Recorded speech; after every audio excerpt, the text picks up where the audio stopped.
ಈ ದೇವನಹಳ್ಳಿ ನಮ್ಮ ಬೆಂಗಳೂರಿನ ಭಾಗ್ಯದ ಬಾಗಿಲು, ಹೆಬ್ಬಾಗಿಲು. ಕೆಂಪೇಗೌಡ ಆಳಿದಂತ ಒಂದು ನಾಡು. ಈ ಜಿಲ್ಲೆ ಇಡೀ ನಮ್ಮ ವಿಶ್ವದ ಜನರನ್ನ ನೀವು ಸ್ವಾಗತ ಮಾಡ್ತಾ ಇದ್ದೀರಿ, ಹಾಲು ಕೊಡ್ತಾ ಇದ್ದೀರಿ, ತರಕಾರಿ ಕೊಡ್ತಾ ಇದ್ದೀರಿ, ಇರಕ್ಕೆ ಭೂಮಿ ಕೊಡ್ತಾ ಇದ್ದೀರಿ, ರೇಷ್ಮೆ, ಹೂವು, ಹಣ್ಣು ಏನೇನು ಬೇಕೋ ಎಲ್ಲ ಕೂಡ ಈ ಜಿಲ್ಲೆಯ ಜನ ಕೊಡ್ತಾ ಇದ್ದೀರಿ.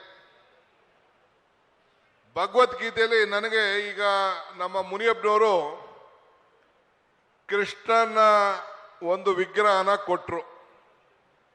ಮುನಿಯಪ್ಪ ಯಾಕೆ ಕೃಷ್ಣನ್ ಕೊಡ್ತಾ ಇದೀಯ ಅಂತ ಕೇಳಿದೆ ನಾನು, ಏನು ಮಾತಾಡ್ಲಿಲ್ಲ ಅವರು.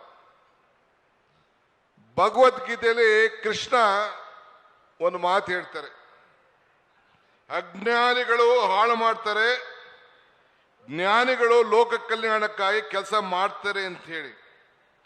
ಅಜ್ಞಾನಿಗಳು ಹಾಳು ಮಾಡುವುದನ್ನ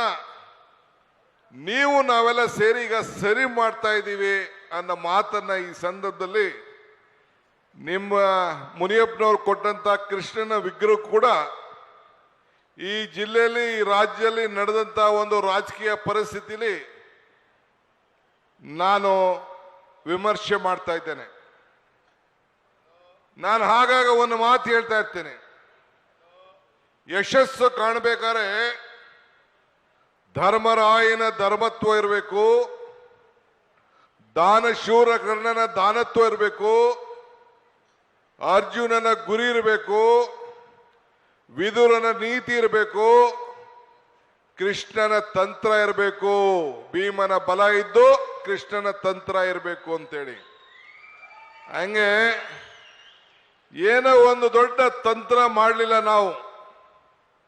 ನಿಮ್ಮೆಲ್ಲರನ್ನ ವಿಶ್ವಾಸಕ್ಕೆ ತೆಗೆದುಕೊಂಡು ಪ್ರಜಾಧ್ವನಿ,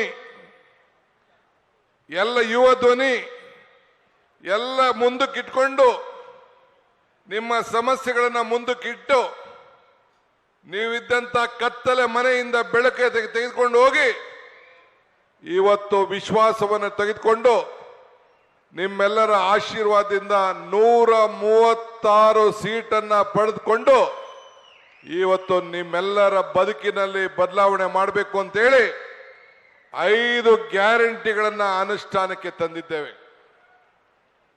ಎಲೆಕ್ಷನ್ ಮುಂಚಿತವಾಗಿ ಬಂದು ಒಂದು ಮಾತು ಹೇಳಿದ್ದೆ. ಏನ್ ಹೇಳಿದೆ ಅಂದ್ರೆ,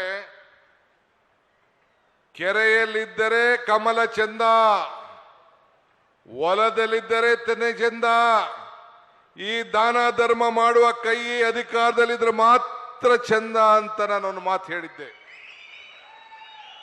ಈಗ ಈ ದಾನ ಧರ್ಮ ಮಾಡುವ ಕೈಯೇ ನನ್ನ ಕೈಯೇ, ಮುನಿಯಪ್ಪನವ್ರ ಕೈಯೇ, ಸಿದ್ದರಾಮಯ್ಯನವ್ರ ಕೈಯೇ, ಬೈರ್ತಿ ಸುರೇಶ್ ಕೈಯೇ ಎಲ್ಲ ಇವತ್ತು ಅಧಿಕಾರದಲ್ಲಿರೋದಕ್ಕೆ ಕ್ಯಾಬಿನೆಟಿನ ಮೊದಲನೇ ದಿನ ನಿಮ್ಮ ಆಶೀರ್ವಾದವನ್ನು ಪಡೆದು ಪ್ರಮಾಣ ವಚನ ಸ್ವೀಕಾರ ಮಾಡಿ ಈ 5 ಗ್ಯಾರಂಟಿಗಳನ್ನ ಈ ವರ್ಷದಲ್ಲಿ ಅನುಷ್ಠಾನಕ್ಕೆ ತರಬೇಕು ಅಂತೇಳಿ ಡಿಸೆಂಬರ್ ಒಳಗಡೆ 53,000 ಕೋಟಿ ರೂಪಾಯಿ ಕಾರ್ಯಕ್ರಮಗಳನ್ನು ಅನುಷ್ಠಾನಕ್ಕೆ ತಂದು ಇವತ್ತು ನಿಮ್ಮ ಮುಂದೆ ನಾವೆಲ್ಲ ನಿಂತಿದ್ದೇವೆ.